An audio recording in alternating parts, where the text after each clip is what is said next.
Israel ने एक बार फिर ईरान पर हमला कर दिया है। ईरान का न्यूक्लियर रिएक्टर भी तबाह हो चुका है। क्या दुनिया वर्ल्ड वॉर 3 की जानिब जा रही है? मिडिल ईस्ट इस वक्त एक नई जंग के दहाने पर है। इस जंग में ईरान के आर्मी चीफ और न्यूक्लियर साइंटिस्ट भी शहीद कर दिए गए हैं। अस्सलाम वालेकुम, वेलकम टू पाक स्पेक्ट। मैं हूं मोहम्मद जुनैदुल हक। व्यूवर्स, एक दो रोज़ कबल जो है वो ये मालूमात, ये इन्फॉर्मेशन सामने आ रही थी कि वाशिंगटन पोस्ट के मुताबिक ईरान पर जो है वो स्ट्राइक करने के लिए अमेरिका और इसराइल जो है वो अपनी तैयारी मुकम्मल कर चुके हैं।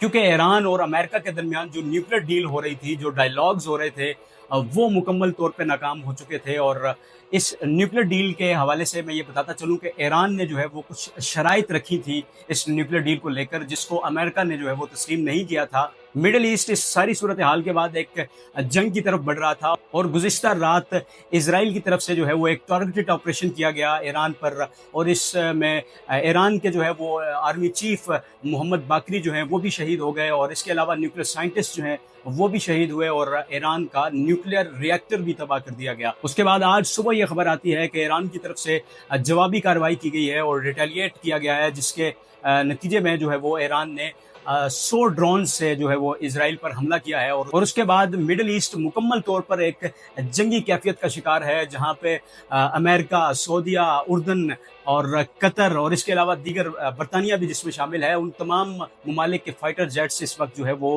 फ़ज़ाओं में परवाज़ कर रहे हैं। इसके साथ साथ जो है वो इसराइल की एयर स्पेस जो है वो मुकम्मल तौर पर बंद कर दी गई है। व्यूअर्स, जिस वक्त मैं ये वीडियो रिकॉर्ड कर रहा हूँ तो इस वक्त ये खबर आ रही है कि ईरान ने 800 बैलिस्टिक्स मिसाइल के जरिए जो है वो इसराइल पर हमला कर दिया है। और इस सारी सूरत हाल को अगर हम देखें, 800 बैलिस्टिक्स मिसाइल की तादाद इतनी ज़्यादा है कि अगर इसराइल के डिफेंस सिस्टम आयरन डोम को मद्देनज़र रखें और उसकी सलाहियत और कैपेबिलिटी को मद्देनज़र रखा जाए, फिर भी कम से कम 100 बैलिस्टिक्स मिसाइल को, 100 प्रोजेक्टाइल्स को जो है वो अपना टारगेट हिट करना चाहिए। और इसके नतीजे में यकीनन इसराइल को एक बड़ा जो है वो नुकसान देखने को मिल सकता है। और इसके साथ साथ इजरायली वज़ीर आज़म को भी सारी जंगी सूरत हाल के बाद महफूज मकाम पर मुंतकिल करने की खबरें जो है वो भी गर्दिश में है। तो ईरान और इसराइल की जो जंग है, और जिसमें इसराइल को मुकम्मल तौर पर अमेरिका की जो है वो बैक सपोर्ट भी हासिल है, इस सारी सूरत हाल को मद्देनज़र रखा जाए तो फिर सवाल ये पैदा होता है कि क्या ये जंग किसी बड़ी जंग का पेश खैमा होगी। एक और सवाल यह है कि सारी सूरत हाल में जो है वो पाकिस्तान कहाँ पे खड़ा है। व्यूअर्स, मैं आपको याद दिलाता चलूँ कि अभी कुछ रोज़ कबल ही ईरान में खड़े होकर पाकिस्तानी वज़ीर आज़म ने यह कहा था कि हम ईरान के इस न्यूक्लियर प्रोजेक्ट जो है इसको सपोर्ट करते हैं और हमारी मुकम्मल हिमायत हासिल है ईरान को इस न्यूक्लियर प्रोजेक्ट के हवाले से। अमेरिका और ईरान के दरमियान जो न्यूक्लियर डील है, जो न्यूक्लियर डायलॉग्स हो रहे थे, वो फेल हो जाते हैं और उसके बाद जो है वो मिडल ईस्ट में एक नई जंग जन्म लेती है।